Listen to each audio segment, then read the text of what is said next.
अल्लाह तबारक व तआला कुरान करीम फुरकान हमीद के अंदर इरशाद फरमाता है, या अय्युहल्लज़ीना आमनू कुलू मिन तय्यिबाति मा रज़क़नाकुम, कि ऐ ईमान वालों खाओ हमारी दी हुई सुथरी चीजें। और हमारे प्यारे प्यारे आका मदीने वाले मुस्तफ़ा सल्लल्लाहु ताला अलैहि वसल्लम इरशाद फरमाते हैं, तलबुल हलाली वाजिबुन अला कुल्ली मुस्लिमिन, यानी हलाल रोजी कमाना हर मुसलमान पर वाजिब है। एक कुरान मुकद्दस की आयत करीमा बिल्कुल मुख्तसरन एक जुज और एक हदीस शरीफ मैंने आपके सामने पेश फरमाई।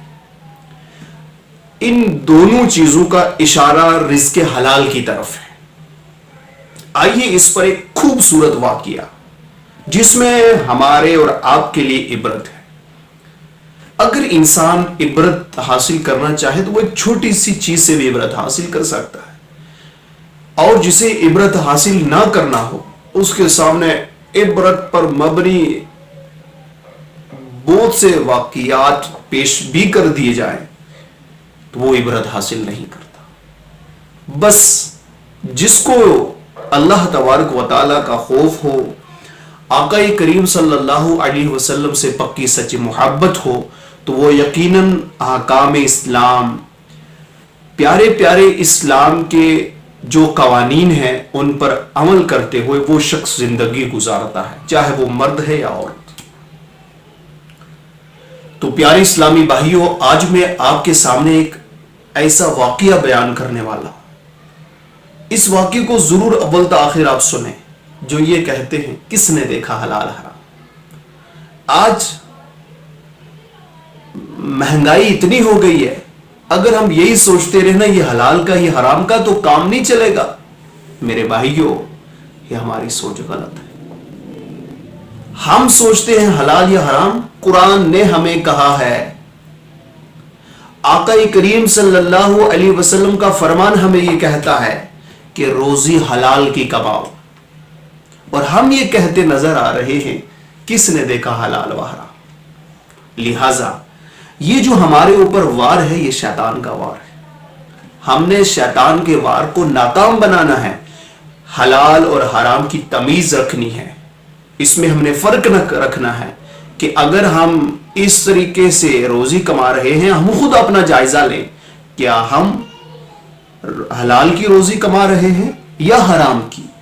अगर हम रोजी हलाल की कमा रहे हैं तो फिर सेटिस्फैक्शन भी होगी, और फिर आपको तसल्ली भी होगी, और फिर आपको खुश भी होना चाहिए और अल्लाह का शुक्र अदा करना चाहिए कि अल्लाह तेरा शुक्र है, तूने मुझे रोजी अता फरमाई, और मौला तूने मुझे ऐसी सोच अता फरमाई कि मैं रिज़्क़ हलाल की तलाश में और रिज़्क़ हलाल कमाता हूं। और अगर हम हराम की रोजी कमा रहे हैं, दूसरों का हक छीन के अपने पैसे में इजाफा कर रहे हैं, अपने माल में इजाफा कर रहे हैं, यतीमों का माल लूट रहे हैं, जिसे कोई पूछने वाला नहीं, वहां से हमने लूट घुसूट करके अपना बैंक बैलेंस बना लिया। नहीं हमारे माल में इजाफा हो, कुछ नहीं चलता है, सब चलता है। ये सारी बातें हमें शैतान करवाता है। सब नहीं चलता है जो इस्लाम ने हमें कहा। हम मुसलमान हैं, हमारे लिए वही चलता है जो कुरान ने, इस्लाम ने कहा है हमें। आका करीम सल्लल्लाहु अलैहि वसल्लम के फरमान से हमें मिलता है। जिस काम करने का हुक्म हमें दिया गया उनको हमें करना है, और जिन कामों से हमें मना किया गया उनसे हमें बचना है। सारे काम नहीं चलते। हम कानून और इस्लाम के जो ज़ाब्ते बनाए गए, जो इस्लाम का सांचा है, उसमें हमें रह के अपनी जिंदगी को गुजारना है, अपनी मन की नहीं करनी। तो प्यारे इस्लामी भाइयों, जो मैं वाकई आपके सामने बयान कर रहा हूं, सुने आप, जो हराम की रोजी कमाते हैं। हजरत मालिक बिन दिनार रहमतुल्लाह ताला अलैहि एक मर्तबा एक बीमार शख्स के पास गए, उसकी इयादत के लिए, उसका हाल पूछने के लिए। तो फरमाया कि वो बिस्तर मरग पर लेटा हुआ था। तो आप रहमतुल्लाह ताला अलैहि ने, यानी हजरत सैयदुना मालिक बिन दिनार रहमतुल्लाह ताला अलैहि ने उसे कलमे की तलकीन फरमाई।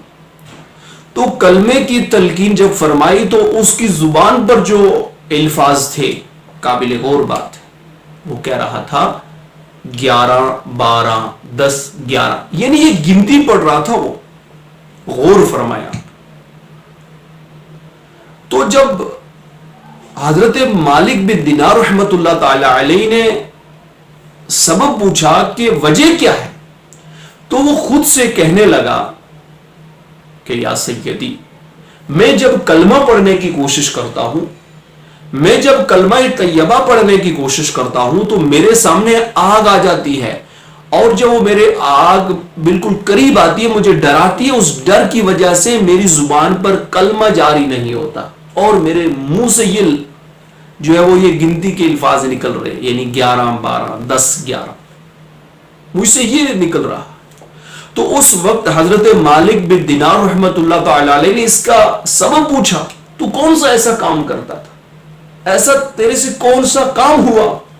تو اس وقت اس نے کہا کہ حضور میں کم تولا کرتا تھا. غور فرمائے, اگر 1 kg کسی کو دینا ہے, ٹھیک ہے, تو 100 گرام وہاں سے ہاضم کر لیا. غور فرمایا, یعنی کم تولنے کی وجہ سے اس کو اس کی زبان پر کلمہ جاری نہیں ہو رہا. کیوں؟ کیونکہ وہ حرام کی روزی کماتا تھا, اس نے حلال و حرام میں تمیز نہیں رکھی, تو اس کے لیے وبال بن گیا. آپ خود غور فرمائیں, میں بھی غور فرماتا ہوں, کیا ہم روزی حلال کی کمانے میں مصروف رہتے ہیں, یا یہ نکل کے صبح یہ ذہن بنا کے نکلتے ہیں یار کہیں سے بھی پیسہ آ جائے کوئی بات نہیں, نظام چلنا چاہیے. نہیں, نظام اللہ چلانے والا ہے. ہماری سوچ اور نیت یہ ہونی چاہیے کہ میں روزی حلال کی کماؤں گا, اور روزی حلال کی جب کماؤ گے تمہارے گھر میں برکت ہوگی, تم اولاد کے اوپر خرچ کرو گے, اللہ تبارک و تعالیٰ اس اولاد کو آپ کے لیے فرما بردار بنائے, آپ کو برکتیں ہی برکتیں ملیں گی. لہذا حلال کا لقمہ کھا کر عبادت کرو گے, عبادت میں تسلی آئے گی, عبادت کی چاشنی تمہیں نصیب ہوگی, عبادت میں جو لطف ملنا ہے وہ تمہیں لطف ملے گا. آپ کے چہرے پر نیک لوگوں کے آثار نظر آئیں گے, آپ کا چہرہ نورانی بنے گا. حرام کھانے سے چہرہ نورانی نہیں بلکہ سیاہ ہوتا ہے, اس سے جو نورانیت ایک مومن کی وہ ختم ہو جاتی ہے. لہذا حلال روزی کمائیے, اس سے آپ کو دنیا اور آخرت میں کامیابی ملے گی. کیوں؟ کیونکہ جب ہم حلال روزی کھائیں گے, عبادت کریں گے, اللہ تعالیٰ ہماری عبادت کو بھی قبول فرمائے گا. ہم کھائیں حرام کا, آپ خود بتائیے. یہ واقعہ جو میں نے آپ کے سامنے پیش کیا, یہ عبرت کے طور پر کیا کہ ایک شخص صرف ناپ تول میں کمی کرتا تھا, تو اس کو موت کے وقت کلمہ نصیب نہیں ہوا. تو خود غور فرمائیں کہ اگر ہمارے ساتھ بھی یہ معاملہ ہو گیا تو ہم کیا کریں گے. اللہ تعالی ہمیں رزق حلال کمانے کی توفیق عطا فرمائے اور لقمہ حرام سے ہماری حفاظت فرمائے. آمین بجاہ النبی الامین صلی اللہ علیہ وسلم.